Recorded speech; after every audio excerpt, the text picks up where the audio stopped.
have this strange sense of almost being naked, but feeling far more confident than I usually do. I have this grotesque version of beauty going on, and she feels right.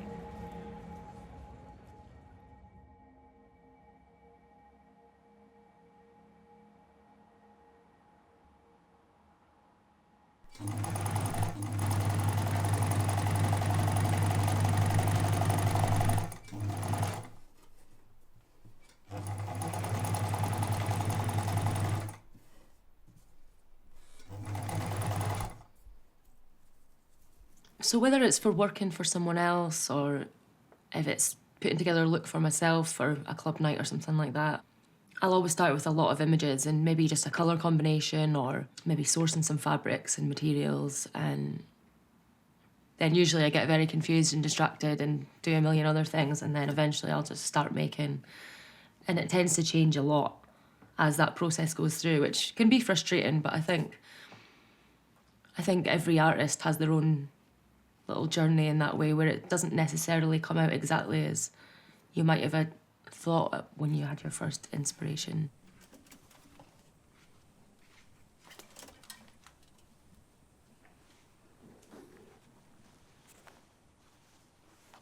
When I made my first collection, I found every print fabric that I could find and couldn't choose, so I just chose all of them. So I had a vague sort of theme on the first collection that was like cheesy spray art from the carnival.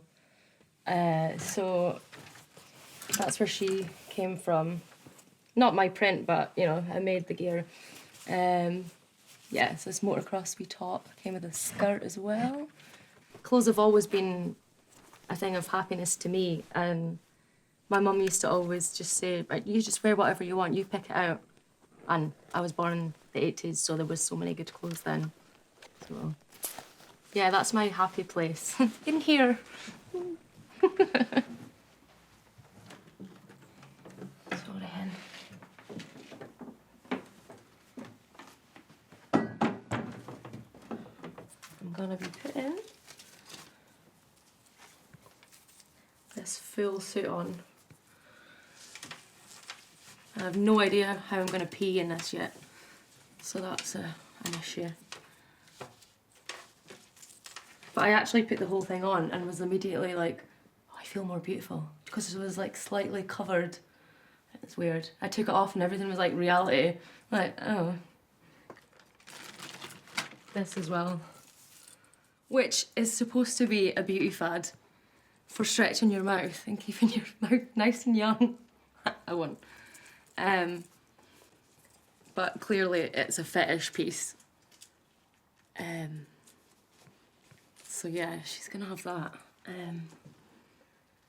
Yeah, I can't believe they had the cheek to advertise this as like, keep yourself young, you know. Is there like 70-year-old Asian women out there wearing this in their bed? I don't know. Am I beautiful yet? So I'm gonna have this on her as well somehow. I think her demeanour is probably quite like silent and desperate. Like, look at me, don't look at me. Just like me.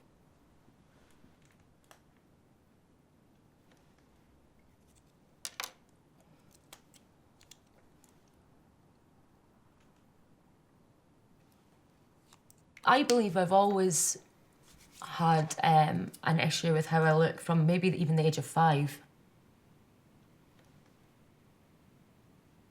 It was a kind of funny, like, running joke in the family that I would always say, stop laughing at me. I was almost like asking for it because I'd be cutting all my hair off. If people didn't see it the way I thought they would, it would really unsettle me. When I was really young, there was somebody doing caricatures like on at the Edinburgh Festival or something, and my mum was like, "No, I don't want you to get one, because you'll be really unhappy. Kind of like, I know what you're like."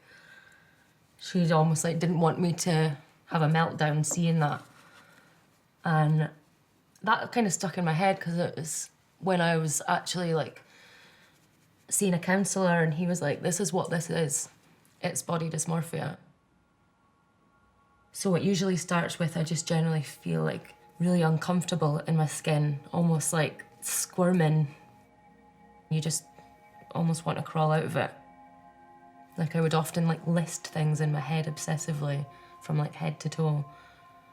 What's wrong with this part, what's wrong with this part, and maybe even obsess about how I could go about changing those things. In my head, I would think about surgery and stuff like that obsessively.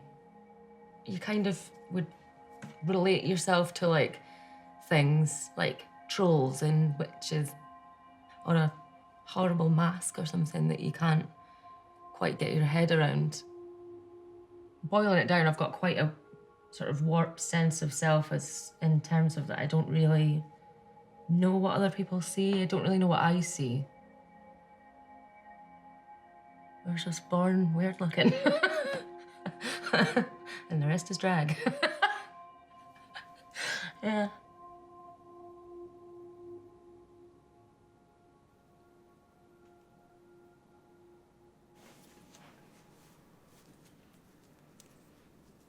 It almost feels like taking control of how people are seeing you, in a way.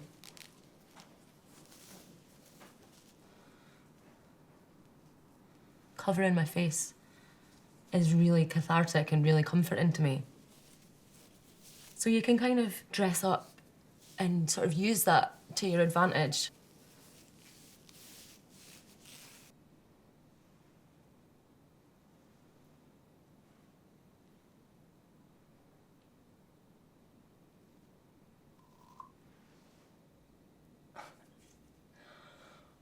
It's almost like, I wish balaclavas were socially acceptable, just to kick about in, you know? I wonder if people will think that I'm actually a drag queen, like if I'm actually a guy, but I don't know. 'Cause my face will be covered, I don't really care.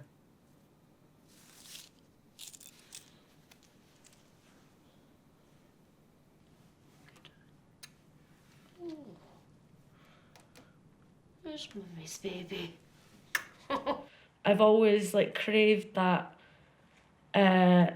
sort of group of people to relate with that just like to dress up and go apeshit as well, you know. So I'm so excited about going to this night and just dancing around in this like happy, free character.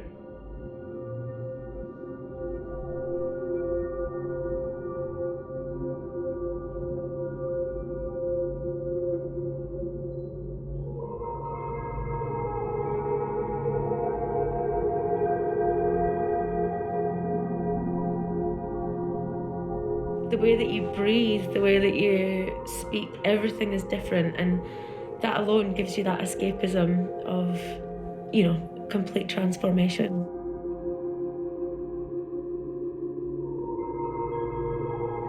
My mum is a huge inspiration to me.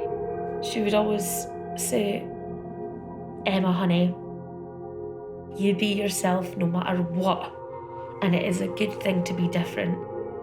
Always be yourself, always know you're loved. And I'm so lucky for that.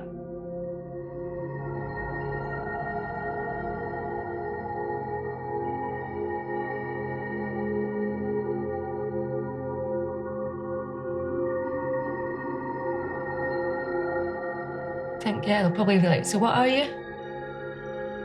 So I don't think I'll bother explaining what the concept is, I'll just be mysterious.